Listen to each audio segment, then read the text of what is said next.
Olá pessoal, hoje vamos trazer uma reflexão para você de como que você pode combater o bom combate da fé e ser verdadeiramente mais do que vencedor. Vamos então chamar esse vídeo de Punhos de Ferro.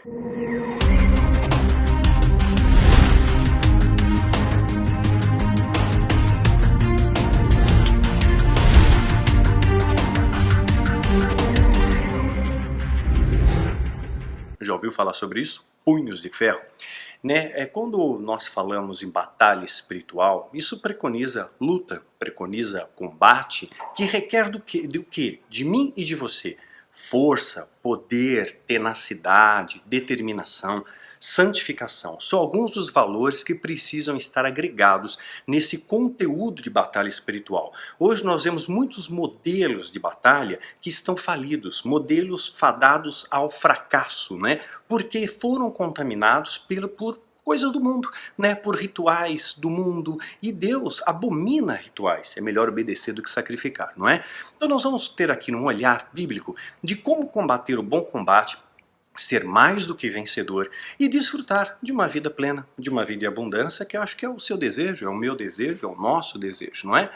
Então existe uma questão interessante, eu vou ler para vocês um trecho de um livro, e esse trecho desse livro, depois eu vou citar o nome da fonte também, ele vai nos trazer uma reflexão. Olha só, não foi um cristão que escreveu isso, tá? Mas percebam as palavras, diz o seguinte: toda a batalha, melhor dizendo, só para a gente contextualizar aqui, ela precisa de uma fonte geradora de poder.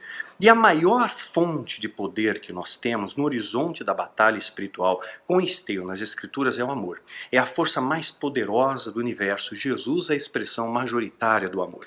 Então, da onde que nós vamos extrair essa fonte? Claro, de Jesus, mas como? Quais são as ferramentas que a palavra me dá, que a Bíblia me dá como fundamento para eu poder combater o bom combate e ser sim, mais do que vencedor? Olha só, essas palavras não foram escritas por um cristão. Toda escolha está criando uma atração. Toda escolha está criando uma atração. E cada atração pode ser um elo espiritual. Gostaria de falar sobre o prema. Prema, tá? Não é prana. Prana é uma palavra que significa algo como plenitude, platô, é algo como satori, o tal, nirvana.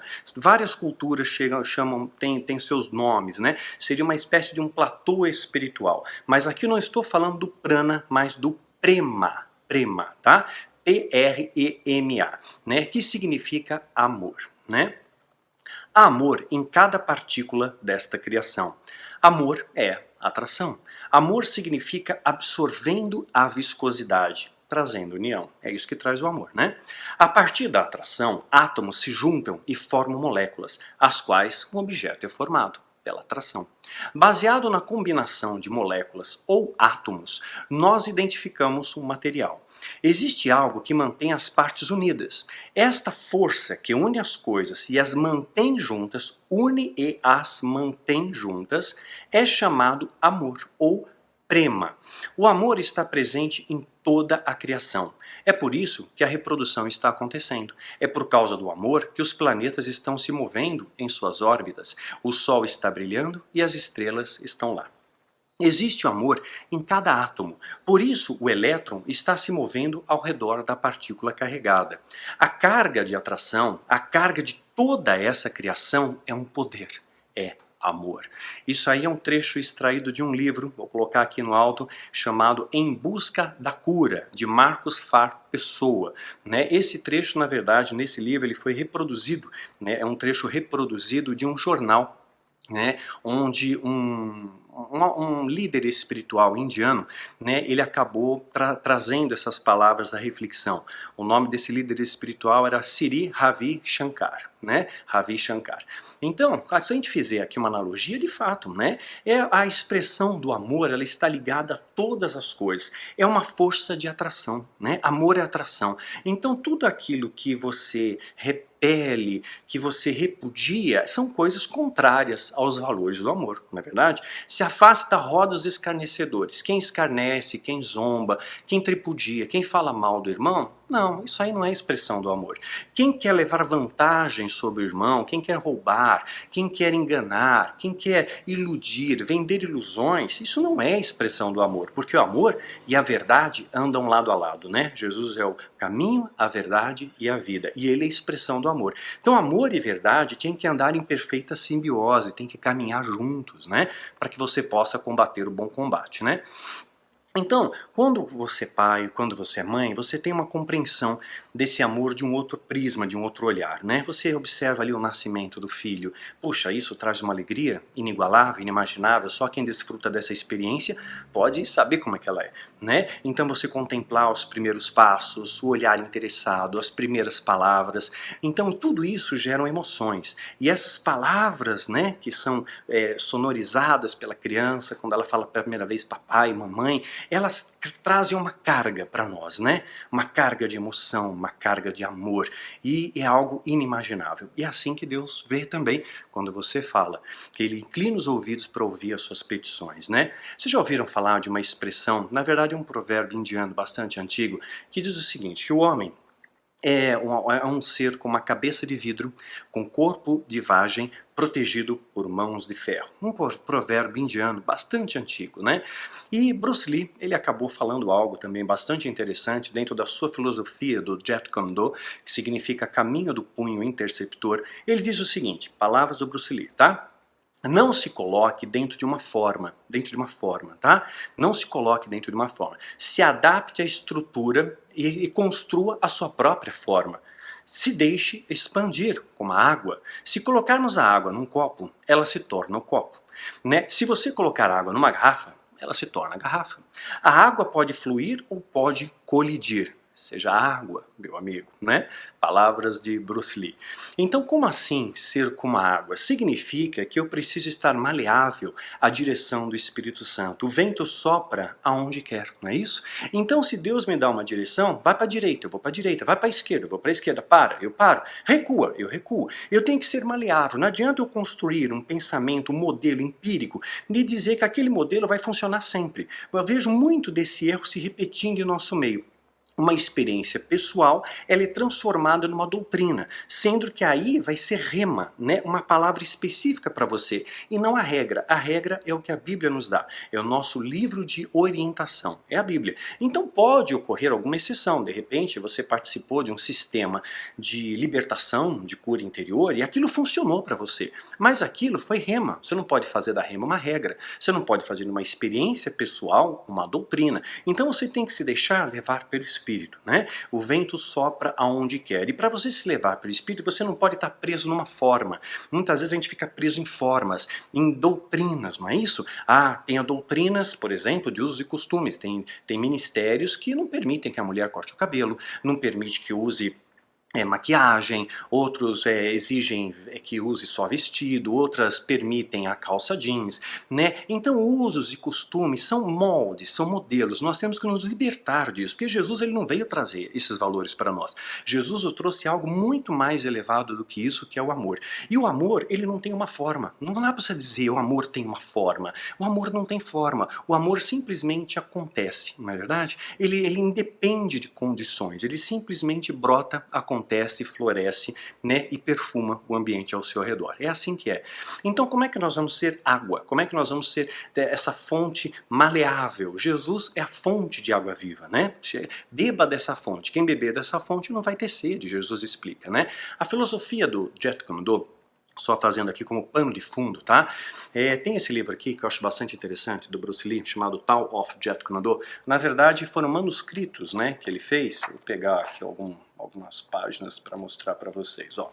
São manuscritos, né, que ele fez e posteriormente foram publicados. Na verdade, o Jeet Kune Do, do Bruce Lee, ele foi fundamentado no estilo Wing Chun, que foi o estilo que ele aprendeu com o mestre Ip Man. Inclusive tem um filme O Grande Mestre, em 3 partes, eu achei fantástico, né? E inclusive eu sigo o ator no Instagram. E ele é um lutador de verdade, é um artista marcial verdadeiro. Então Bruce Lee, pautado no estilo Wing Chun, que era a sua forma, digamos assim, que era o seu modelo original, ele adaptou o Jeet Kune Do. Então o Jeet Kune Do não é necessariamente um estilo, mas é a adaptação de um estilo ao seu biotipo, às suas limitações, às suas vantagens, de repente altura, envergadura, velocidade, força, se cria adaptações. Isso é o Jeet Kune Do, que chama-se caminho do punho interceptor. Essa é a filosofia do Jeet Kune Do. Então não é um estilo em si, mas é a adaptação do estilo para você, para a sua própria vida, né? Então um estilo, ou um sistema, ele está dentro de um modelo, né? E esse modelo precisa de um local para armazenamento, ele precisa ser armazenado em algum local. E nós vamos fazer paralelos disso com as escrituras também, né? Como é que nós vamos adaptar? Como é que você armazena isso? No caso do Wing Chun, você aprende, por exemplo, os movimentos do Mojong, né? Golpear o saco de areia, o punch ball, ou no karatê, o makiwara, né? Você aprende sequências de movimento, o kati, o chiatsu, o toi cha, né? Você vai aprendendo. Isso é maneira de você guardar, é um recipiente para você guardar o estilo.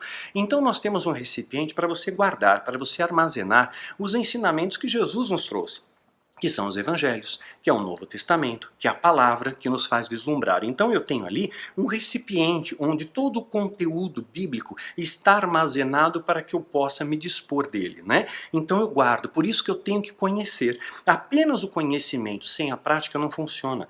Não adianta eu conhecer uma metralhadora, se eu nunca treino tiro ao alvo, por exemplo, né? Eu nunca vou ser bom nisso. Então o conhecimento e prática tem que estar associados. Não basta conhecer, é necessário praticar, né? Não basta apenas conhecer a Cristo, nós temos que viver a Cristo. Da mesma forma, se nós fizermos essas analogias, não basta apenas eu conhecer um estilo, eu tenho que praticar. A eficácia de um estilo, eu lembro que o Bruce Lee citou uma frase que ele disse: eu não tenho medo de um homem que pratica 10.000 tipos de chutes diferentes, mas eu temo aquele que pratica 10.000 chutes do mesmo chute, né? O mesmo movimento, né? Então essa prática leva, digamos assim, a algo mais próximo da perfeição, né? Então nós temos que praticar. Como é que a gente pratica? O que é a Bíblia? Qual é o recipiente, então, que a Bíblia nos orienta, né? Como é que eu pratico, né, a arte marcial bíblica, né? Como é que eu vou praticar? Então, no Wing Chun eu vou praticar, digamos, no Mojong, né? Já na Bíblia, orar e vigiar sem cessar. Estudar a palavra, jejuar, né? São armas espirituais que nós temos e a Bíblia nos dá o horizonte. Porém, eu não posso estar engessado naquele sistema, porque o vento sopra aonde quer. Então Deus, na sua multiforme graça, pode fazer múltiplas coisas. Então não adianta eu engessar. Deus, ele só cura se eu disser levanta e anda. Não, Jesus falou levanta e anda, ser curado, curou com cuspe, fez lodo, lama, curou. Então existem múltiplas maneiras que Jesus utilizou para curar, por exemplo. Múltiplas maneiras que Jesus utilizou para libertar, para ensinar através das parábolas. Então, se observar as parábolas de Cristo, elas foram adaptadas ao momento cultural da época. A compreensão que as pessoas tinham na época e o patamar intelectual que elas possuíam também para compreender. E nem todos compreenderam. Até mesmo doutores da lei não entenderam a mensagem do amor. Tanto é que mandaram crucificar o amor. Mas você vê que Jesus, embora conheça a palavra, ele não se prende ao sistema. O vento sopra aonde quer, né? É isso que nós temos que guardar. Isso vai trazer para você uma vida em abundância. Porque se você ficar muito preso num sistema, você nunca vai alcançar outros patamares. Você fica sempre no nível raso, digamos assim, da batalha espiritual. E isso é muito interessante para o sistema contaminado, para a igreja contaminada, porque mantém você refém disso. Você anda e não chega a lugar algum. Você corre e não sai do lugar. Seria mais ou menos como perseguir o vento, mais ou menos uma coisa assim, tá? Então, no sistema do Kung Fu, né, do Jeet Kune Do, o ensino do Bruce Lee, fazendo aqui paralelos, tá bom? Ele diz, use qualquer coisa em sua defesa. Se você está encurralado, então o estilo Jeet Kune Do, ele não tem ética, ele não tem etiqueta, ele não precisa ter plasticidade, ele tem que funcionar. Precisa ser eficaz. Você tem que pegar, fazer com que o oponente cesse o ataque. É isso. Então, se você tiver uma cadeira, usa a cadeira. Se tiver uma garrafa, usa a garrafa. Não importa se aquilo vai ficar bonito, se vai ficar plástico, se você vai dar um rodopio, um twist carpado, não importa. O que importa é que aquilo seja eficaz. Da mesma forma, não adianta você, então, usar palavras, né, todo um vocabulário todo rico para expulsar o demônio. Ó demônio, príncipe das trevas, eu, em nome de Jesus Cristo de Nazaré, o verbo que se fez carne, te esconjuro, te mando embora. Não, não precisa.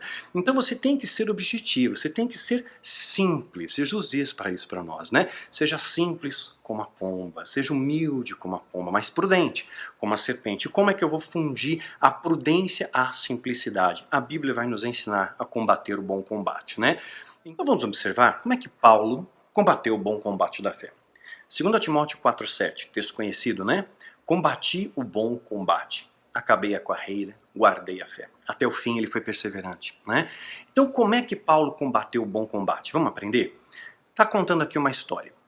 Certo dia, indo nós para o lugar de oração, eles mantinham oração, vigilância, isso mantém a base, né? Então mantém a estrutura preparada, mantém o sistema pronto, mas o vento sopra onde quer. Mas eu tenho que manter a base. Não adianta eu reivindicar autoridade se eu não busco santidade. Não adianta eu querer a unção sem santificação ou desejar a vitória sem luta, não é? Então certo dia, indo para o lugar de oração, encontramos uma escrava que tinha o espírito pelo qual predizia o futuro. Um espírito que predizia o futuro. O demônio pode prever o futuro? Não. Ele não tem esse poder de prever o futuro, porque somente Deus é onisciente. Mas ele pode prever algumas coisas. Assim como o pai, ao olhar para o filho, olha, eu sei o que você está pensando. Assim como nós podemos prever o tempo, né? Se à noite vai chover, se amanhã vai esfriar, se um avião que está decolando de Paris, ele vai aterrissar em qual hora, em qual minuto, em Tóquio, por exemplo, tá? E nós podemos prever com base na observação, quando vai passar o cometa Halley de novo, quando será o próximo eclipse solar ou lunar. Então, isso sim, esse tipo de previsão eles podem fazer, mediante a observação dos fatos, né? Então eles vão trabalhar com um grupo de probabilidades, mas a previsão empírica concreta só Deus pode lhe dar, né?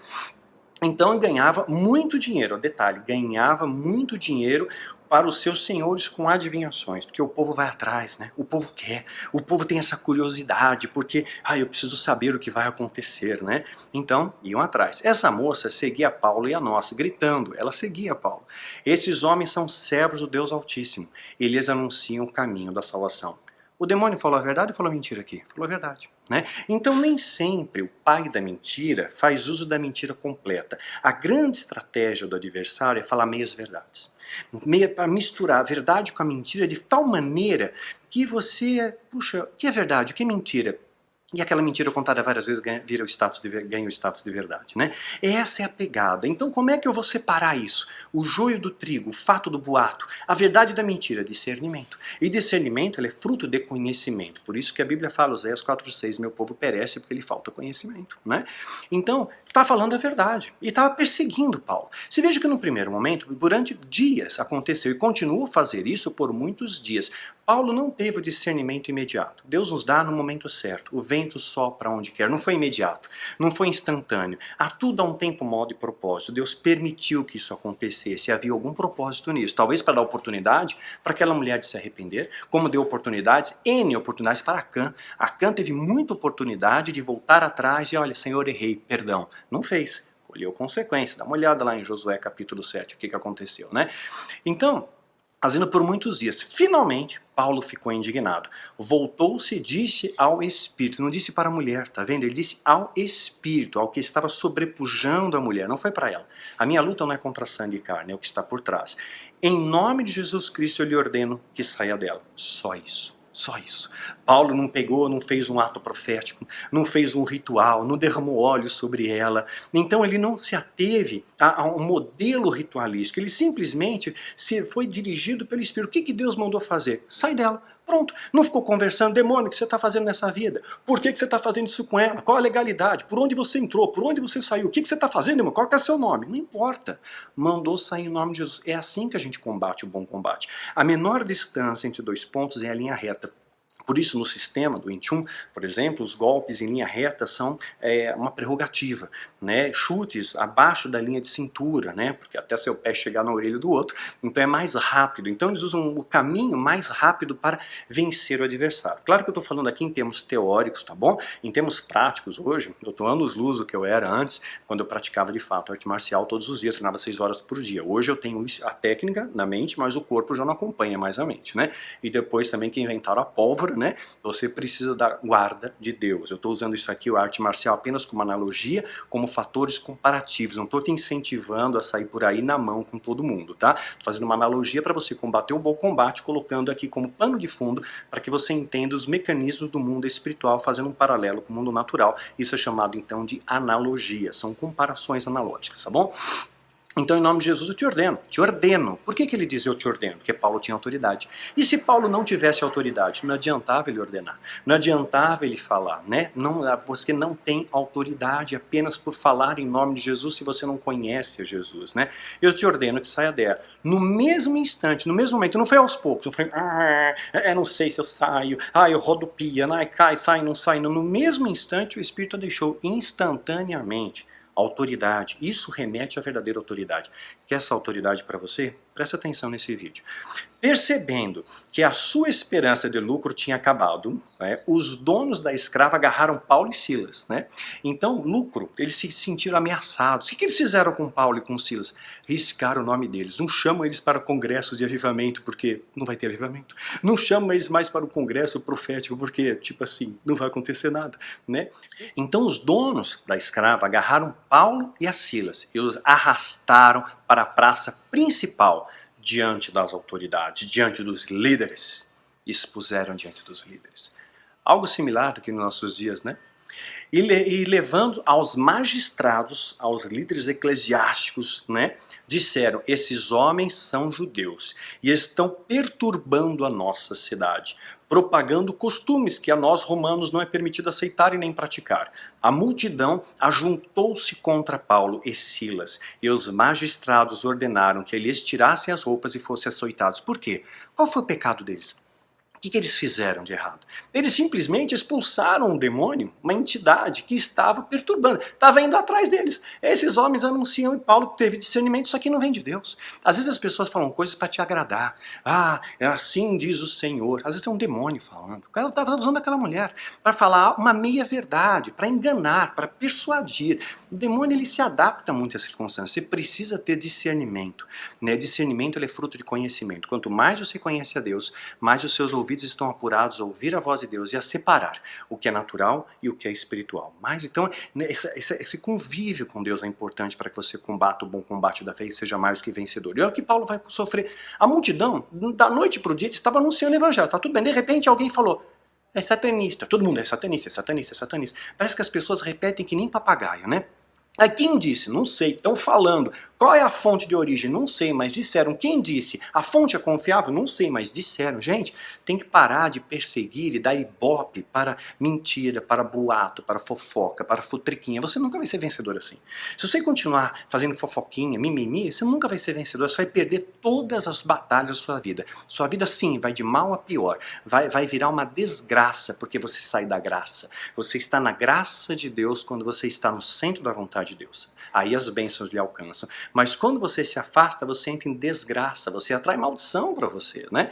Então a multidão se juntou a Paulo e os magistrados ordenaram que tirassem as roupas e fossem açoitados, né? Pregar a verdade é fácil? Não, não é fácil. Eu sei disso. Depois de serem severamente açoitados, foram lançados ainda à prisão.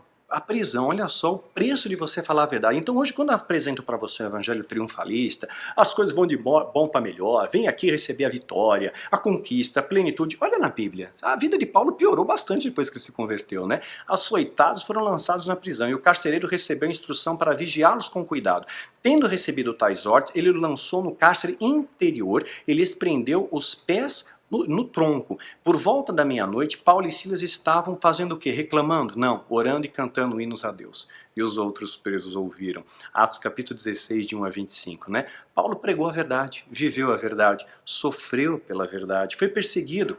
Quem deu valor às palavras de Paulo? Olha só o que Paulo diz. Palavras dele, tá? Pois quem torna você diferente de qualquer outra pessoa?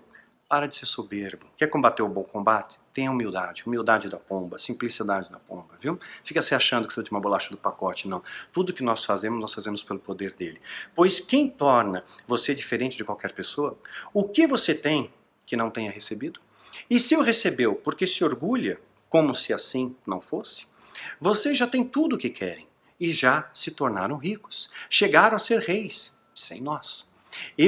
Como eu gostaria que vocês realmente fossem reis. Paulo está falando mundo espiritual, mas as pessoas não estão entendendo. Para que nós também reinássemos com vocês. Porque me parece que Deus nos colocou a nós, apóstolos, em último lugar, como condenados à morte. Não nós, apóstolos, os líderes, os caras que andam de jatinho, de iate, que tem fazenda. Não.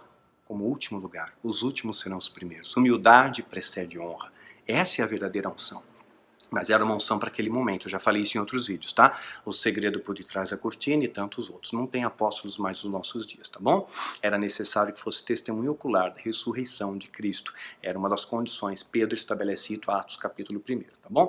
Então, no último lugar, como condenados à morte, tendo nos tornado um espetáculo para o mundo, tanto diante de anjos como diante dos homens. Nós somos loucos por causa de Cristo, mas vocês, sensatos em Cristo. Nós somos fracos, mas vocês são fortes. É assim que às vezes as pessoas acham, né? Você é desprezível, você não pode, você não consegue. Isso é soberbo, orgulho, vaidade. Você nunca vai ser vencedor assim. Paulo está colocando.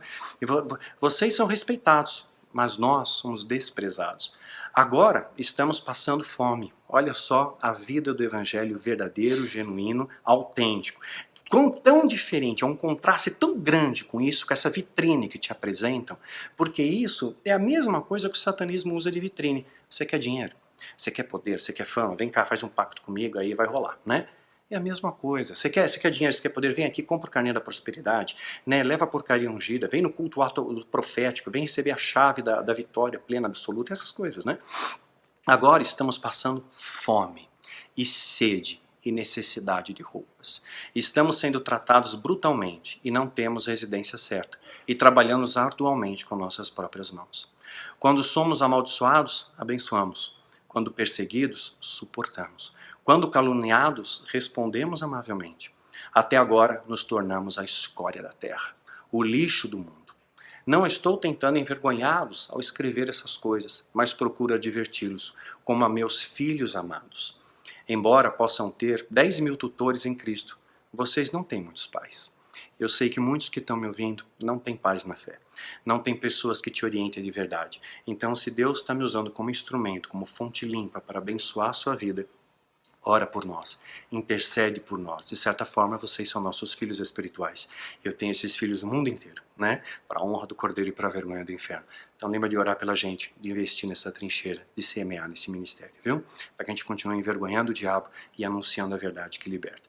Vocês não têm muitos pais, pois em Cristo, Jesus, eu mesmo o gerei por meio do Evangelho, né? Quantas pessoas foram despertas, acordaram depois que leram a série Filho do Fogo, depois que leram a série Kelaim, né? Ou depois que assistiram um vídeo, né? São formas, são meios que Deus utiliza para resgatar pessoas, né? Então, Daniel, Isabela, é um meio, um dos meios inúmeros que Deus utiliza, né? Para alcançar e resgatar as vidas, que Deus ama a sua vida.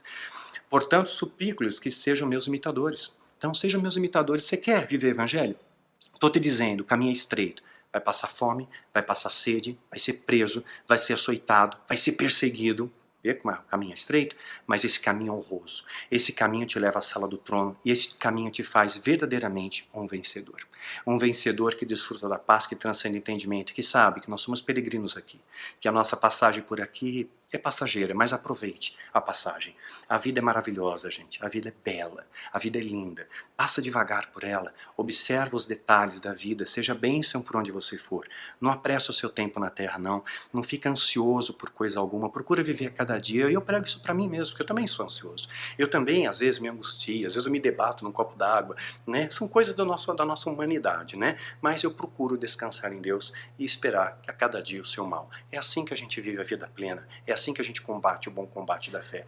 Então suplico, sejam meus imitadores, né? Por essa razão, por essa razão estou lhes enviando a Timóteo, meu filho amado, filho na fé, e fiel no Senhor, ao qual lhes trará a lembrança da minha maneira de viver em Cristo Jesus. Olha só, ele vai te ensinar como que é andar no caminho da fé. Ele vai te ensinar os meus valores. É mais ou menos isso que nós procuramos fazer através das células do MGL, né? Ensinar, multiplicar essa visão de reino, essa visão de igreja, que tanto tem se perdido, né?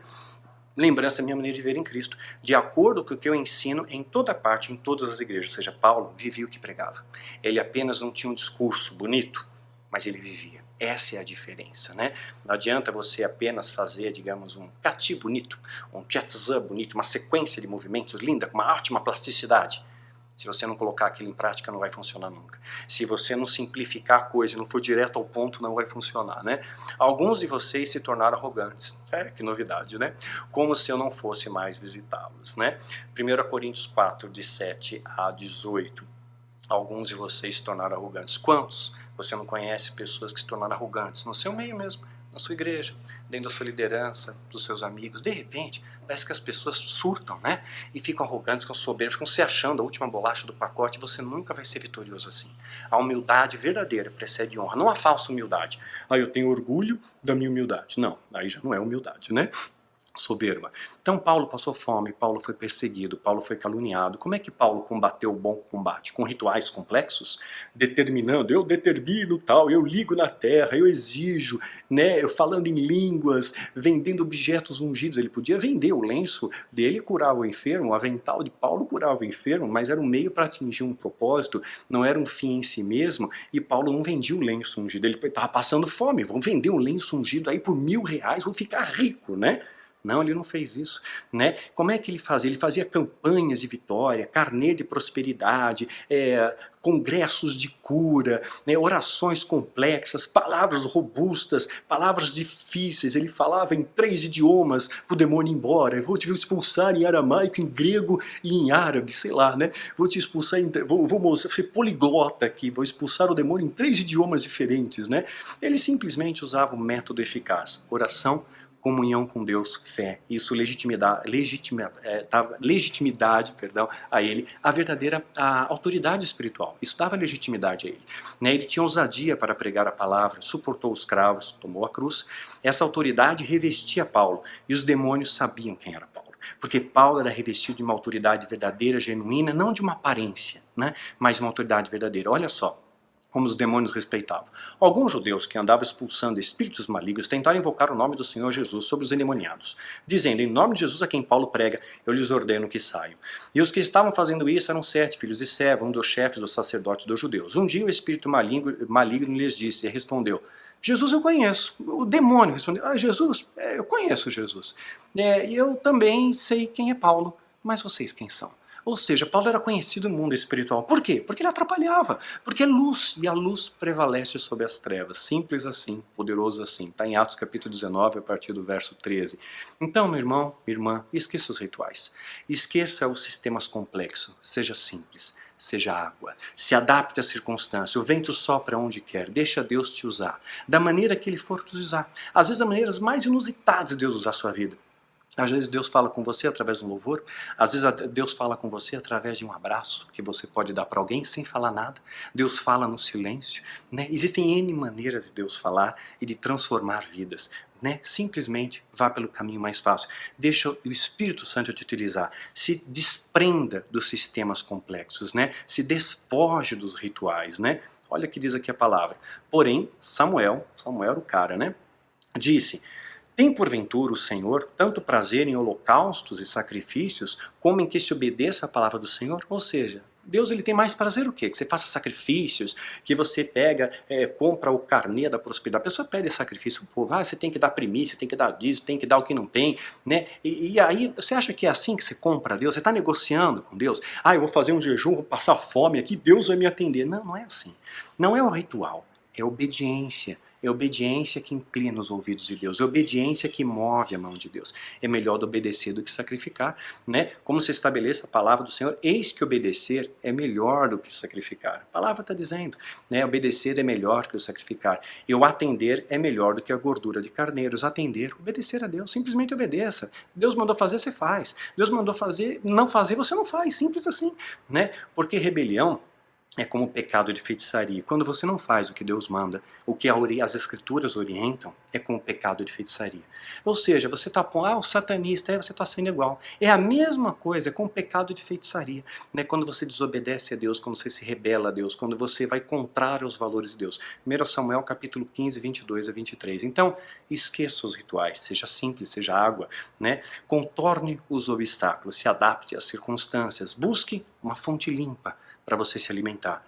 Fuja dessas fontes contaminadas. Rompa com esse sistema podre, né? A sua autoridade vai transbordar quando você se encher de Cristo, de água viva na sua vida. E deixa o vento soprar onde Ele quer. Deixa o Espírito Santo te usar. Não se prenda a um sistema. Deixa o Espírito agir livremente na sua vida, para a honra do Cordeiro e para a vergonha do inferno. Que Deus te abençoe e te guarde.